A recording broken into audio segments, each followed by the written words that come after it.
जब भी मैं पानी की बॉटल्स वॉश करती थी ना, ख़ास तौर पे वो वाली बॉटल्स जिनकी जो नेक होती है वो बहुत ज़्यादा नैरो होती है, उसको वॉश करना ना मेरे लिए काफ़ी डिफ़िकल्ट टास्क होता था।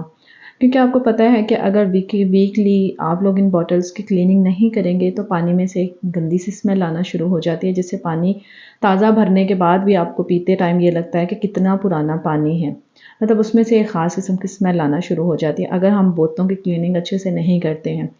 अच्छा, यहाँ पर तकरीबन सारी ही ऐसी बॉटल्स थी जिनके अंदर मेरा हाथ डाल के साफ़ करना काफ़ी डिफ़िकल्ट था। तो मैंने उसके लिए एक ट्रिक यूज़ की। मैंने स्पॉन्ज लिया, उसको इस तरह से ना मैंने 2 कट्स लगा लिए। तो छुरी की मदद से ईज़िली इसकी कटिंग हो जाती है। इस तरह से मैंने इसको कट कर लिया तो काफ़ी ज़्यादा ईज़ी हो गया मेरे लिए इसकी क्लीनिंग करना बॉटल्स की। तो ये देखिए अब इस तरह से कटिंग हो गई है। अब कोई भी मैंने खाना पकाने वाला चम्मच लिया, उसकी जो एंड है ना, मतलब चम्मच की जो साइड है उसके ऊपर मैंने इसको इस तरह से फ़ोल्ड करके कोई भी रबर बैंड चढ़ा दिया या धागा चढ़ा दिया। दोनों एंड्स पे चढ़ा दीजिए या सिर्फ़ सेंटर में चढ़ा दीजिए। मकसद हमारा ये है कि बस क्लीनिंग होनी चाहिए बॉटल्स की। तो रबर बैंड इस तरह से मैंने चढ़ा दी। तो इस जिससे क्या हुआ कि ये काफ़ी टाइटली जो था वो इस तरह से, ये देखिए, इसके ऊपर स्टे कर गया था। अब ईज़िली मैं इसकी क्लीनिंग कर लूँगी। अगर बॉटल्स आपकी काफ़ी ज़्यादा गंदी हैं, मैं तो इस तरह से क्लीनिंग करती रहती हूँ, अल्हम्दुलिल्लाह बॉटल साफ़ हैं, तो डिश वॉश लिक्विड ही मैं यूज़ करती हूँ हमेशा। अगर ज़्यादा गंदी बॉटल्स हैं या इसमें से स्मेल आती है, तो आप क्या करेंगे, इसमें थोड़ा-सा सिरका या बेकिंग सोडा ऐड कर लीजिए ताकि इनकी जो स्मेल है वो भी ख़त्म हो जाए। अब ये बॉटल्स की क्लीनिंग करना ना काफ़ी हद तक आसान हो गया था। तो अब आप लोग देख सकते हैं कि मैं ना इस स्पॉन्ज की मदद से ना अच्छे से अंदर वाली साइड्स की ना क्लीनिंग कर लूँ, क्योंकि इन ऐसी बॉटल्स होती हैं जिनमें हाथ अंदर डालना काफ़ी डिफ़िकल्ट होता है। तो इस तरीके से मैंने इन बॉटल्स की क्लीनिंग की तो माशाल्लाह से काफ़ी साफ़-सुथरी हो गई थी। क्योंकि ज़ाहिर है हर चीज़ की क्लीनिंग लाज़मी है, खाने-पीने की ख़ास तौर पे एशिया की बहुत सेंसिटिव चीज़ें होती हैं, हमारी सेहत भी से ख़राब हो सकती है। तो इस तरीके से ना आप सफाई लाज़मी किया करें बॉटल्स की। वो ऑयल की बॉटल्स हो गई, इसके अलावा वो जिसमें सॉसेस हो गए, उनमें भी हमारा हाथ जो है नहीं पहुँचता अंदर तक, इसकी बॉटम तक। तो इस तरीके से ना मैं फिर इसकी क्लीनिंग कर लेती हूँ। अच्छा, मुझसे ये धागा थोड़ा-सा लूज़ था तो फिर भी चले मैंने क्लीनिंग कर ली। आप टाइटली भी इसको आप कर सकते हैं। दोनों एंड्स पे चढ़ा लीजिए, वो ज़्यादा बेहतर है। मैंने एक एंड पे चढ़ाया था तो थोड़ा डिफ़िकल्ट हो रहा था मुझसे क्लीन करना। तो मैंने इस तरह से ना एक स्पॉन्ज की कटिंग करके रख ली थी। अब जब भी किसी ऐसी चीज़ की जिसमें मेरी हाथ नहीं पहुँच पाता तो मैं इसको इस तरह से इसके ऊपर चढ़ा के ना तो मैं ईज़िली क्लीनिंग कर लेती हूँ। चाहे वो कोई भी चीज़ हो, कोई किसी भी किस्म की बॉटल हो, तो इस तरह से फिर मैं इसकी क्लीनिंग कर लेती हूँ। तो मेरे लिए काफ़ी ईज़ी हो जाता है, क्योंकि पानी के ना वाइट कलर के जो, अगर आप प्लास्टिक की बोतलों के ऊपर भी देखें ना, तो वाइट कलर के ना इसकी ये नेक पे और इसके बॉटम पे या साइडों पे जहाँ पे डिज़ाइन वगैरह होता है, वहाँ पे वाइट सा कुछ बनना शुरू हो जाता है अगर हम उसको क्लीन नहीं करते। तो बस इस तरह से मैंने ना ईज़ी क्लीनिंग आप लोगों के साथ शेयर कर दिया। उसके बाद आप सिंपल पानी से वॉश कर लें और इसको आप थोड़ी देर के लिए रख दें, उल्टा करके रखें जब भी रखें, ताकि इसके अंदर जो पानी है ना वो सारा निकल जाए और बोतल आपकी ड्राई हो जाए। तो मैं इस तरह से एक-एक बोतल वॉश करती हूँ, उसके बाद मैं बिल्कुल इसको इस तरह से उल्टा करके कुछ टाइम के लिए रख देती हूँ, जितना टाइम मुझे रिक्वायर्ड होता है। फिर इसके बाद मैं ड्राई होने के बाद इनको दोबारा अपने यूज़ में ले लेती हूँ।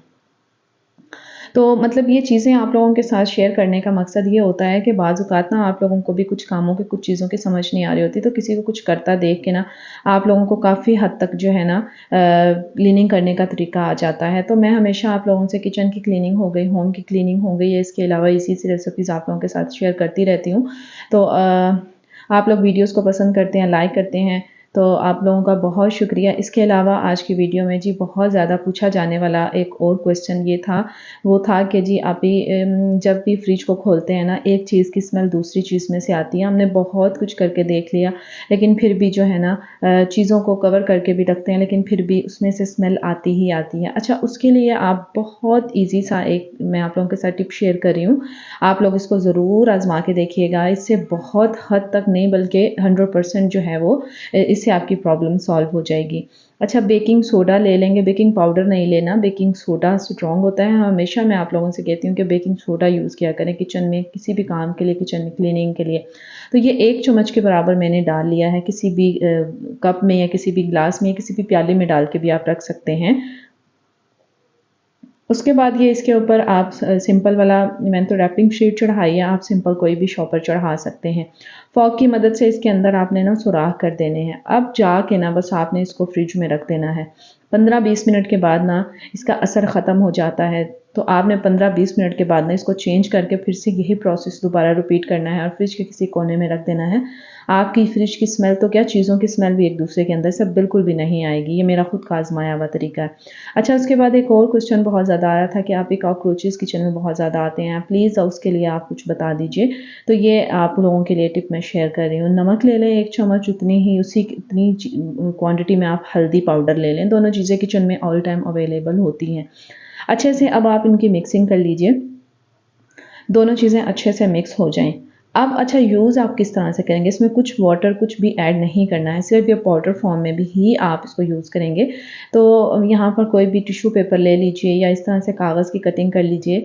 तो इसके ऊपर ना आधा-आधा चम्मच के बराबर ना आप ये जो आपने मिक्सचर बनाया है हल्दी का और नमक का, ये डाल दीजिए। अब आपके घर का, किचन के अलावा घर का वो वाला कोना जहाँ से आपको शक पड़ता है कि यहाँ पे जो है कॉकरोचेज़ यानी लाल बेग आते हैं, तो बस वहाँ पर आप ना रख दीजिए जाके।